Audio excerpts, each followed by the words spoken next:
Hi everyone, we're going to do exercise 6-21 now. So this adds something onto the break-even sales. Now we're looking at companies that sell more than one product.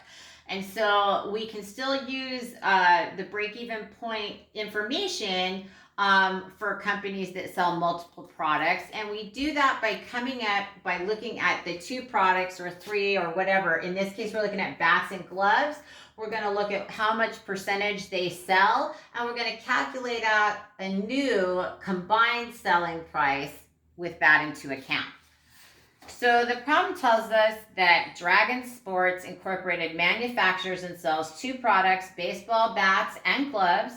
The fixed costs are constant $620,000, and the sales mix is 40% bats and 60% gloves.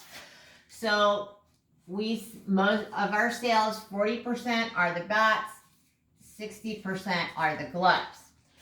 They tell us that the unit selling price and the unit variable cost for each product are as follows. So they give us $90 for the bats, $105 for the gloves, and variable costs are $50 for the bats and $65 for the gloves.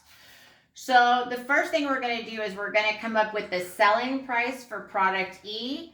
And the way that we do this is we take the selling price of the bats, which is $90.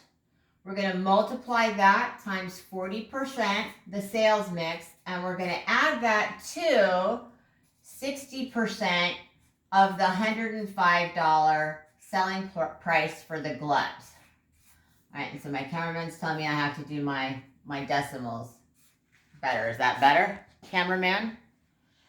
All right, so if we take that 40% of the $90 selling price and 60% of the $105 selling price, we come up with a new selling price for product E of $99. And it's important to remember product E is not an actual product that we sell. It's the combination of all of them so that we can do break-even point analysis.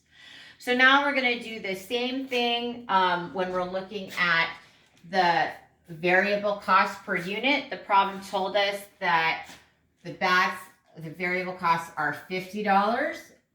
So we're going to multiply that by 40%. And we're going to add that to the variable cost of the gloves of $65 times 60% again.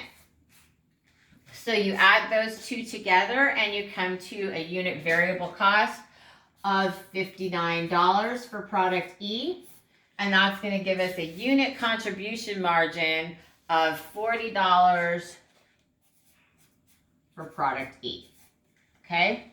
So again, we got the unit contribution margin for product E by taking the selling price of $99, subtracting the $59 unit variable cost to get a contribution margin of $40. So now we can calculate out what the break-even point in sales are for the overall enterprise or for product E. So we're going to do break-even point for the enterprise, otherwise known as product E. So again, we're still going to calculate out that same way. We're looking for units here. So we're going to take our fixed costs over our unit contribution margin. The problem tells us that our fixed costs are $620,000.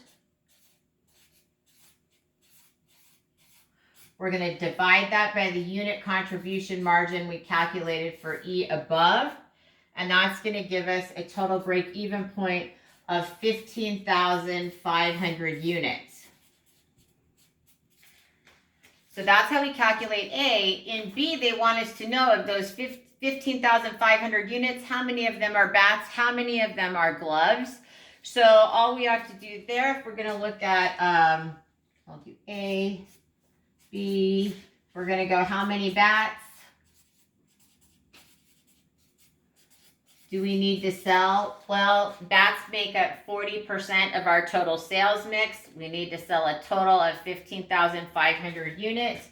So we're going to calculate that out by taking the 40% and we're going to multiply it by the 15,500 units that we calculated in A above, and that's going to tell us that we need to sell 6,200 bats. And we're going to do the same thing for our gloves.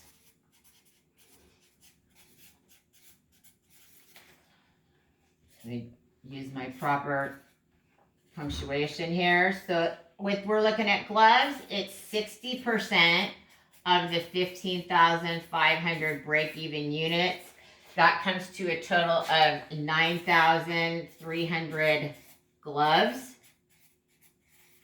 And if you were to add up the 6,200 bats and the 9,300 gloves, they would equal the 15,500 units that we need to sell in order to break even.